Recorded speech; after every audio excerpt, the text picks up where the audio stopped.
আসসালামু আলাইকুম বন্ধুরা, কেমন আছেন? আশা করি ভালোই আছেন আর ভালো থাকেন, আল্লাহ তাআলার কাছে এই কামনাই করি। কেমন আছেন আপনারা? নিশ্চয়ই ভালো আছেন। তো আজকে একটি বিষয় নিয়ে শেয়ার করতে চলে আসলাম। যে বিষয়টা হচ্ছে, যেহেতু আমি একজন সৌদি আরব প্রবাসী, তো আমি 5টা টাকা খরচা করলেও খুব হিসাব করে আমার খরচা করতে হয়, কারণ সবাইয়ের মতো আমি সুখী না, আমিও একজন দুঃখী। এখানে সৌদি আরব অনেক প্রবাসী ভাইরা আছে, অনেক অনেক প্রবাসী ভাইরা আছে যারা অবৈধ এবং অনেক সমস্যার ভিতরে রয়েছে। তাদের মধ্যেও আমিও একজন। আমি একজন সৌদি আরব প্রবাসী, খলিল। তো যদি এদেশে বৈধ থাকতে পারতাম, তাহলে সরকারের খাতায় হয়তো আমার নামটা উঠতো, আমি রেমিটেন্স ব্যাংকে পাঠাতে পারতাম। কিন্তু দুর্ভাগ্য, আমি ব্যাংকে টাকা পাঠাতে পারছি না। আমার টাকা পাঠাতে হয় হুন্ডি। আমার মতো এরকম অনেক প্রবাসী ভাইরা আছে যারা বাধ্য হয়ে আহ, অবৈধ থাকার কারণে হুন্ডিতে টাকা পাঠাতে হয়। এই হুন্ডি, এই হুন্ডিতে কেন টাকা পাঠাচ্ছি আমরা, সে বিষয় নিয়ে আসলে মূলত কথা বলতে আসিনি। কথা বলতে আসছি আসলে আমরা এখানে কতটা কষ্টে আছি। ভাই হ্যাঁ, অবৈধ থাকার একটা কষ্ট, ফ্যামিলির চাপ আর একটা কষ্ট। হুম, তারপর ভালো কাম পাই না।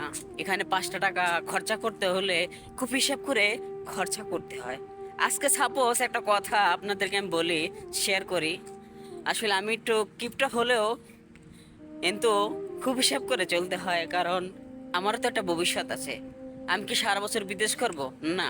আমার বিদেশ তো এক সময় না এক সময় শেষ করতে হবে। তো সেই চিন্তা করে আমি যদি 5টা টাকা খরচা করি, হিসেব করে খরচা করতে হয়। তো যে ঘটনাটা বলবো, এই ঘটনাটা হচ্ছে, আজকে আমি যখন কাজে যাচ্ছি, এই এখন যাচ্ছি, ঠিক তার কিছুক্ষণ আগে মানে আমি গা গোসল দিয়ে মাথায় তেল দিচ্ছিলাম।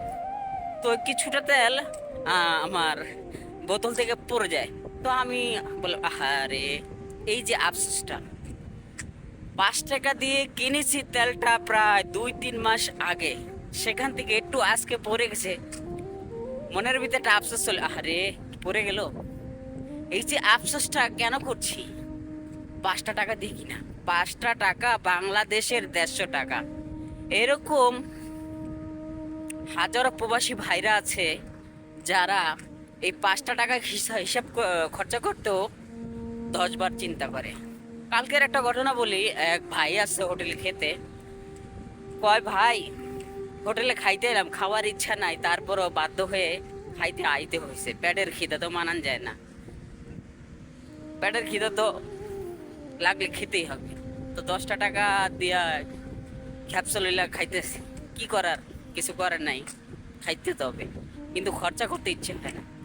এই যে 10টা টাকা তার খরচা করতে ইচ্ছে হয় না, কিন্তু তার পেটে খিদা। কেন 10টা টাকা সে খরচা করবে না? কেননা তার মধ্যে অনেক টেনশন রয়েছে, ফ্যামিলির টেনশন, এই দেশে অবৈধ থাকার টেনশন, তার ভবিষ্যৎটা কি হবে না না হবে, বিভিন্ন ধরনের টেনশন তার মাথার ভিতরে ঘুরপাক খাচ্ছি। ভাই, প্রবাসে সবাই কি সুখী না? অনেক অনেক প্রবাসী ভাইরা আছে, তাদেরকে দালাল এনে ছেড়ে দিয়েছে।